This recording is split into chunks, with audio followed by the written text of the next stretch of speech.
Comment obtenir de Dieu ce que vous voulez? Voilà. Comment obtenir de Dieu ce que vous voulez? C'est un thème très vaste et je pense bien poursuivre des détails après pour compléter ce qui serait dit ici. D'abord, pour obtenir de Dieu ce que vous voulez, il faut déjà connaître le Dieu que vous voulez prier. Et savoir que ce que vous voulez là, que ce Dieu-là a ça.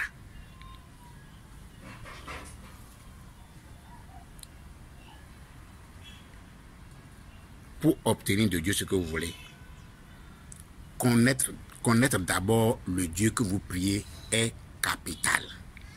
Parce que c'est en le connaissant que vous pouvez savoir que oui, l'entité, c'est-à-dire le Dieu à qui j'adresse ce besoin, lui, il peut le faire. Pour comprendre ce que j'ai dit, c'est très simple. Je pense bien que dans Somme 82, il dit que Dieu, il y en a plusieurs. Il y a plusieurs dieux avec plusieurs capacités et pouvoirs. Quand tu veux l'amour, il y a le Dieu qui est du domaine de l'amour qui dépend de l'entité eau. Quand tu veux une protection, il y a le Dieu de la protection qui dépend de l'entité feu. Quand tu veux une richesse ou bien une propriété, tu veux avoir, c'est-à-dire ce Dieu-là dépend de l'entité de la terre. Maintenant, si tu veux l'intelligence, la compétence, le Dieu qui est là, c'est un Dieu qui dépend de l'air. Donc en réalité, chacun des dieux ont leur spécificité. Si vous ne comprenez pas cette spécificité de chaque Dieu, vous allez prendre prière d'un Dieu adressé à un autre Dieu qui n'est pas de son domaine de compétence. Et dans ça, là, vous ne pouvez pas avancer. Et c'est le problème, sinon le problème de la grande majorité. Donc, pour prier, pour obtenir quelque chose de Dieu, il faut déjà savoir que oui, ce Dieu-là a ce que je veux. Bon, moi, les divinités d'ici, c'est-à-dire les divinités chrétiennes, musulmans, et puis tout ce qui suit là, je ne les connais pas trop. Je connais les dieux orientaux, donc je peux parler de ça facilement. Au niveau des orientaux, la divinité est scindée en trois, comme vous dites ici, mais la façon dont c'est classé, c'est l'un dans l'autre. Donc, je vais prendre seulement l'aspect protection. Quand tu prends l'aspect protection, bon, je prends l'aspect protection parce que l'entité qui veille sur la protection, c'est lui-même qui initie l'humain à son évolution spirituelle. Et cette entité est appelée, l'entité là est appelée Shiva, le Saint Shiva. Est-ce que vous voyez? Donc, quand tu veux la protection, c'est du domaine de Shiva. Maintenant, si tu veux évoluer spirituellement, c'est encore le Shiva.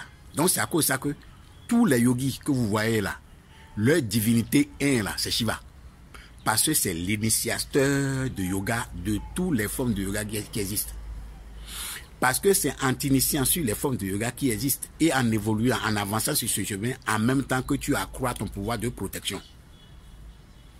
Ce qui n'est pas le cas des dieux, des divinités que nous avons ici, que on dit Jésus, on dit Dieu d'Abraham, d'Isaac, de Jacob ou bien de Allah.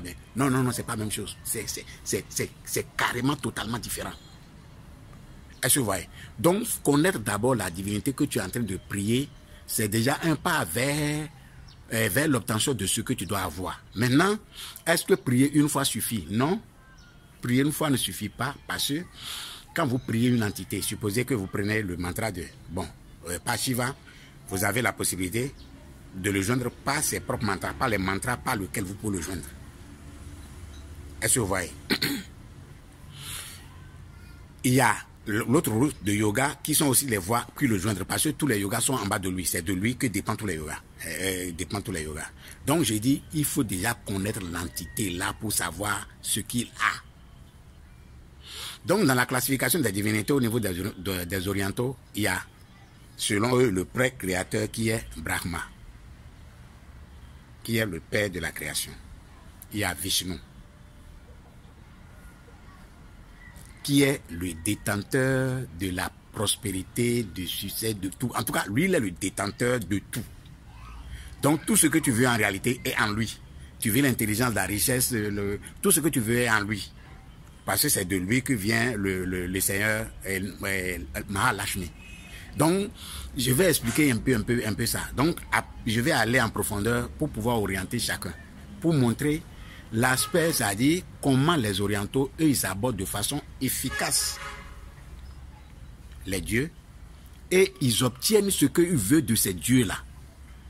C'est à cause de ça que la plupart des gens ordinaires comme vous ici trouvent les Indiens comme des magiciens. Non, non, non, non, non, non. C'est parce qu'ils prient des entités qu'ils connaissent et ils font ce que ces entités-là aiment pour faire saigner leur corps d'amour. C'est toute la différence entre l'Orient et nous ordinaires qui sommes ici et qui prions des entités que nous ne connaissons pas.